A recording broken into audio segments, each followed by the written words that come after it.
A Amazon lançou um serviço de atendimento médico chamado Amazon Care. Muito tem se falado sobre esse serviço lá nos Estados Unidos. Você quer entender mais sobre ele? Como é que ele funciona? Será que ele vai impactar na medicina aqui no Brasil? Vai ser revolucionário como foram tantos serviços da Amazon até hoje? Vamos falar sobre ele no vídeo de hoje.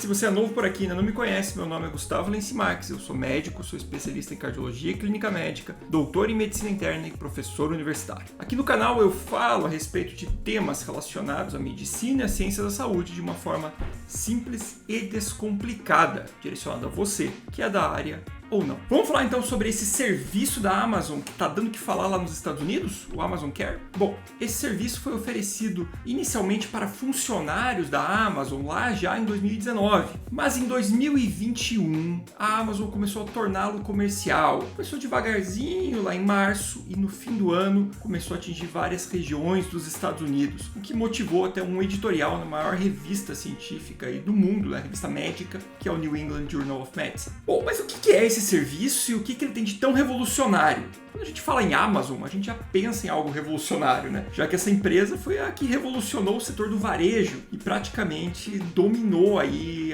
o e-commerce nos Estados Unidos. Bom, basicamente a Amazon define esse serviço como uma forma de conectar o paciente com o seu médico numa experiência híbrida entre o virtual e o presencial. Vamos explicar mais ou menos o que é isso, o que ele diferencia da telemedicina habitual que cresceu tanto nos últimos anos lá nos Estados Unidos. Basicamente, o paciente lá que tem o Amazon Care, ele vai pegar o seu celular, vai instalar o aplicativo e conforme ele tiver uma necessidade médica, ele vai acionar. O aplicativo vai colocá-lo em contato com um médico que vai estar numa central, ele vai fazer uma videochamada com esse médico e nessa videochamada o médico vai avaliar o paciente, vai tirar a história, vai entender o que está acontecendo e o médico pode achar que aquilo já foi suficiente, ele já tem uma ideia do diagnóstico, que não será necessário nenhuma avaliação adicional. Nesse caso, o médico emite a receita e o paciente recebe as medicações em casa. Ou então, esse médico ele pode achar que esse paciente precisa de uma avaliação presencial, nem que seja para medir uma pressão, fazer algo do exame físico dele ali, ou mesmo uma coleta de exame, alguma coisa nesse sentido. Nesse caso, ele aciona um enfermeiro que fica em campo e esse enfermeiro já está ali naquela região, ele vai até a casa do paciente, faz esses dados, entra em contato com o médico e o médico finaliza o atendimento, que pode novamente encerrar aqui ou ser necessário encaminhamento para um serviço hospitalar. Tá bom, Gustavo, beleza, é legal isso.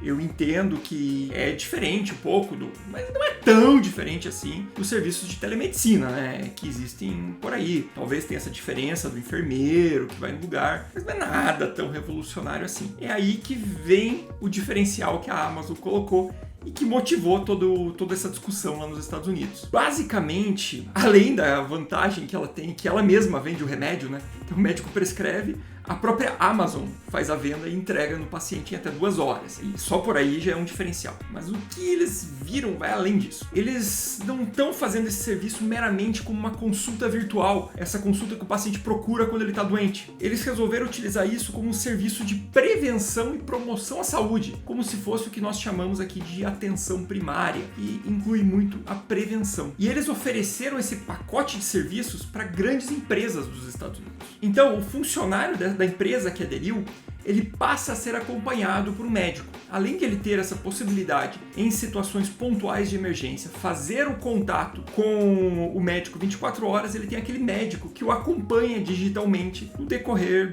das semanas, dos meses, dos anos, avaliando fatores de risco e prevenindo doenças. E também o sistema fornece uma série de atitudes preventivas, estímulo aos cuidados e a prevenção que esse paciente falte ao trabalho, que ele fique doente e acabe onerando mais. Como eles têm um custo muito menor do que o sistema habitual, que depende de clínicas, que depende de uma rede muito maior para oferecer esse serviço para as empresas, ficou mais barato para as empresas. Então as empresas também começaram a aderir. E isso começou a ganhar corpo entre grandes empresas nos Estados Unidos, uma vez que estava entregando resultado e estava saindo mais barato. E pro lado do médico, como é que eles viram isso lá? Eles também viram como algo positivo inicialmente, já que o médico que atendia muitas vezes nesse conceito de atenção primária nos Estados Unidos, lembre que lá eles não têm um serviço público de saúde igual a gente tem aqui no Brasil, né, com as unidades de saúde e tudo mais. Então lá muitas vezes esse médico ele tinha o quê? Ele tinha o seu consultório, ele prestava serviço lá para seguradoras, para os planos de saúde, para as empresas. Só que para o médico isso era mais caro também, porque ele precisava pagar o aluguel do consultório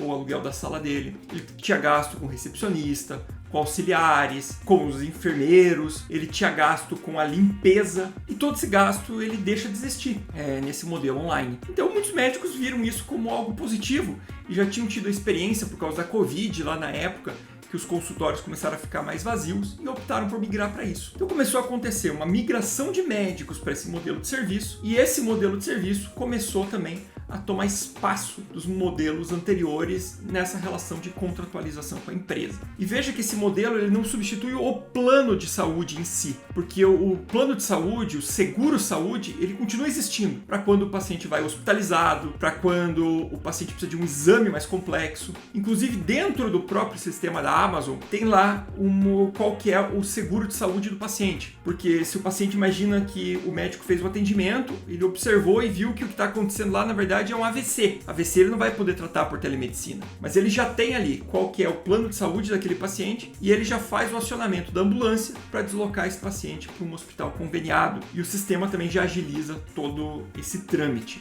Ou seja, ele atua num campo que não existia muita atuação até então. Ele consegue juntar o serviço do seguro de saúde com as empresas dos pacientes e fazendo esse sistema de prevenção. E agora no fim do ano eles saíram desse modelo empresarial e também começaram a oferecer individualmente para quem tivesse interesse. De fato, veja que isso aqui é uma revolução do que vem acontecendo aí dentro do mercado médico. E esse modelo é só vantagens ou tem desvantagens? Um ponto que o editorial do New England coloca, que ele se preocupa, é que esse sistema ele pode ser muito útil para pacientes jovens e saudáveis. Agora, como que ele funcionaria, por exemplo, para pacientes que têm comorbidade já, um paciente com insuficiência cardíaca, que ele depende de uma atenção muito especial, que ele depende realmente dessa avaliação?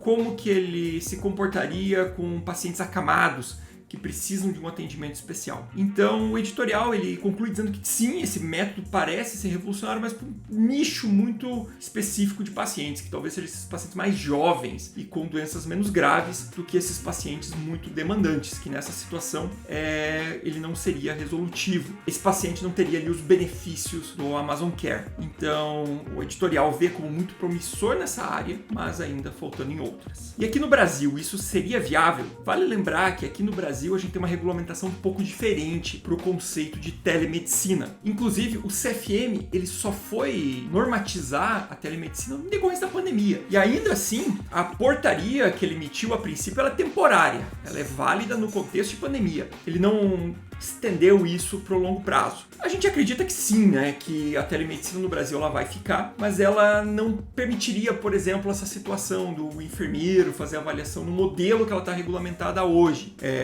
porque ela define que você pode fazer o consulta de telemedicina em situações de pandemia ou então para pacientes que você já conhece e situações que não necessitaria esse contato com o exame físico. A gente está evoluindo ainda muito nessa questão de regulamentação de telemedicina, como que seria a questão de receita, como que seriam essas outras coisas em geral. Também tem um outro ponto que do ponto de vista ético aqui no Brasil, essa questão da própria empresa que fornece o serviço, ela não poderia vender o medicamento como, pelo que eu entendi, é o que está acontecendo lá. A gente tem muitos planos aqui no Brasil hoje adotando a telemedicina para essa questão preventiva, mas num modelo bem menor do que isso daí e também para fazer triagem principalmente, né? O paciente vai procurar um pronto atendimento de um serviço, é feita a triagem de quão grave vai ser esse paciente para saber para onde direcionar e preparar para a chegada dele. E também para casos de Covid leve aí para fazer o atendimento, muitos locais estão fazendo isso, sabe? Só que a gente está longe da regulamentação que os Estados Unidos têm. Mas e vocês? O que vocês acham sobre isso? Escreve aí nos comentários. Você acha que isso é revolucionário? Que isso vai mudar a medicina? Que não vai? Que vai chegar no Brasil?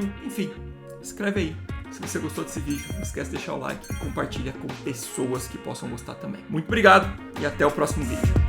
Será que vai ser o futuro? Será que um dia as pessoas vão ficar atendendo de casa, assim, só? O que será? Vamos ver, né? Tchau!